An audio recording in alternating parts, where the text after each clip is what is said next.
Now we are in Delhi, India's capital. At the moment we are here near the parliament that the English built and the Indians took over when it became a republic in 1947. Our trip begins in Delhi.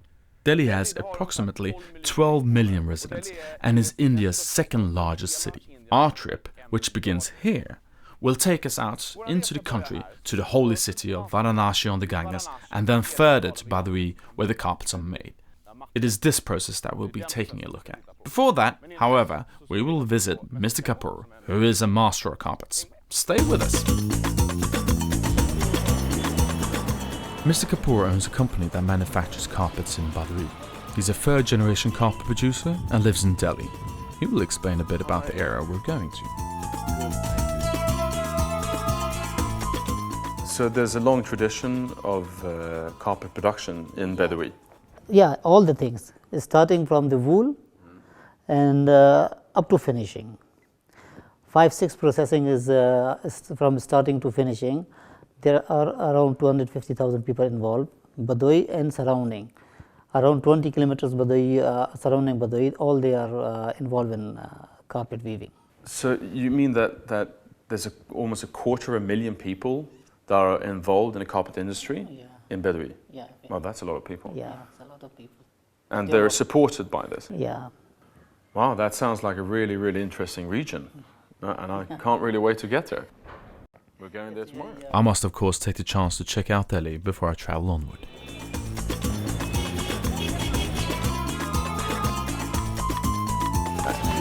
One coffee? Yep. Is that with milk? Sugar without sugar? No sugar.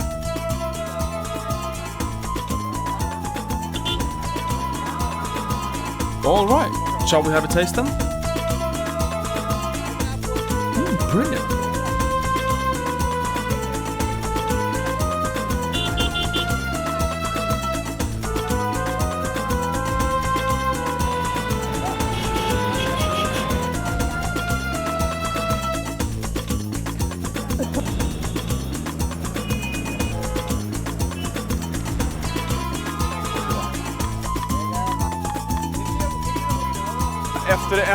After a good cup of coffee on Delhi's streets, it feels like it might be time to head to slightly calmer areas. So I think we should try to go to Varanasi.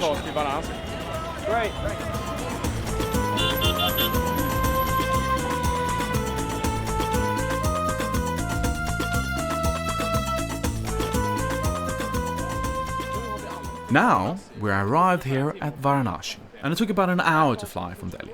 And from here we will continue our trip to Badaui by car. Now this is what most of us associate with Varanasi. The Ganges is the holiest river of Hinduism. Varanasi is said to be nearly 5,000 years old and is the holiest city for the Hindu.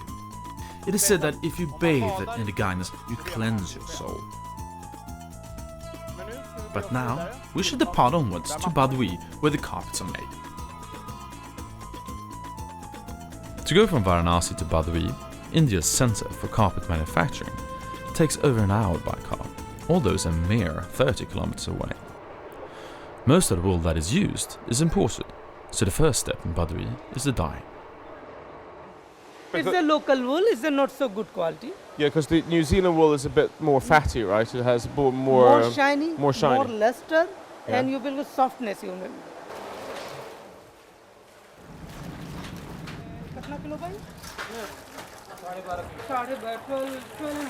12.5 kilos. Here we have a slightly smaller pot for smaller quantities. It holds 12.5 kilos. Steam comes up from the large steamer used in order to heat up all of these. It must be constantly stirred by hand in order to achieve consistent color throughout. Now we're up on the rooftop of the dyeing shop. Here the dyed yarn is drying in the sun. The sun is very important for the drying, as it gives a special luster and particular nuance to the color. This is the initial drying. The second drying comes later, after the carpet has been cut and washed. This is also done in the sun, so that the cut pile will also receive its special luster and color.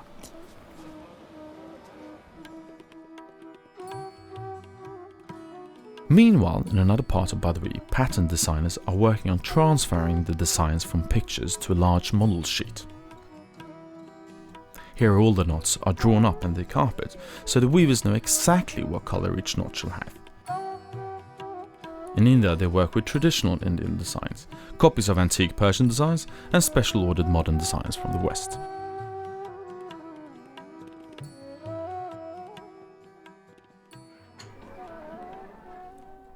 Here we come to the very core of the process of manufacturing a carpet, at the weavers. The carpet weaver has received the chart that we saw earlier was made. The warp that we see here is the basis for the carpet itself. The weaver takes an iron rod and places it in front of the warp. He then takes the yarn and weaves it around the warp and around the iron rod. After this, he knocks down the rod in order to press down the knots together. The harder he knocks the bar down, the tighter the carpet becomes. After this, he cuts along the rod in order to achieve the pile of the carpet. A carpet like this has about 1,000 knots per square meter, and a carpet like this is approximately 4 or 5 square meters. 1 square meter would take an experienced weaver about 7 working days to weave. So a carpet such as this would take at least 6 weeks to complete.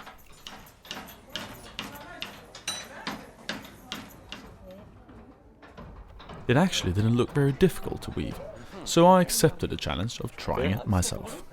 I'm messing this up. I'll catch it there. Okay. Now pull. Now pull. Ah! Complete one. Whoa, I did one knot. No, this is really not easy at all. One realizes immediately that experience and craft are required to do this.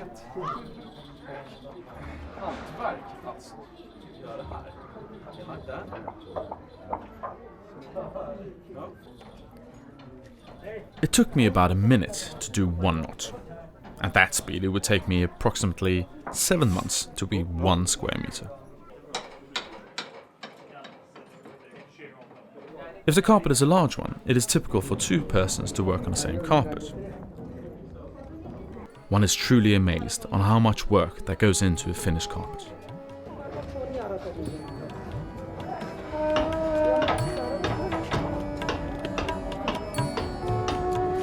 Wherever you go here in Badui, you have a group of curious children trailing after you.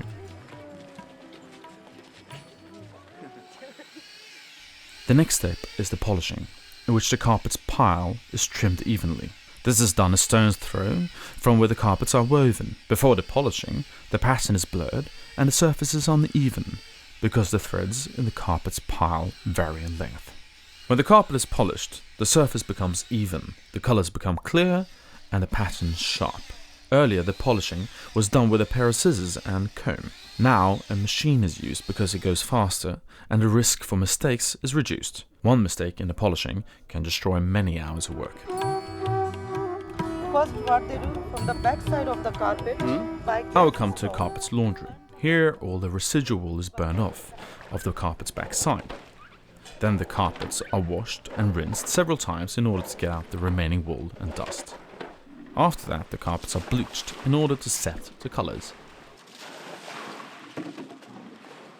For the modern design carpets, the washing process is now finished. For the carpets with antique designs, however, the process continues after the initial washing. Afterwards, a solution of mixed herbs that comes from the mountains and forests is spread around the surface and the carpet is rolled up. It is left like this overnight. This is so that the herbs can enhance the color. Then the carpet is rolled out again the following day. It is thoroughly washed, dried, and then washed again. After that, the carpet is dried. This entire process takes nearly 2 days. An antique look is given to the carpet with this tool, and it's also done at a laundry. This is also the softening for the carpets. Carpets that are really tightly woven need to be softened like this in various places. A comb is used for this treatment. The carpets are dried in the sun here. It is done immediately after the carpets have undergone the 2-day cleaning. This takes an additional day, so this is the second time the yarn is sun-dried, and then it obtains an even deeper and clearer colors. This is the final step in the process of manufacturing a carpet. One could refer to it as the finishing or the fine-tuning. All unevenness is trimmed from the carpet. If there's any uneven threads sticking up here and there, or if the warp thread sometimes can appear on the back in white, they are then pressed back and in. The edges are trimmed properly, and in certain cases a relief is even cut.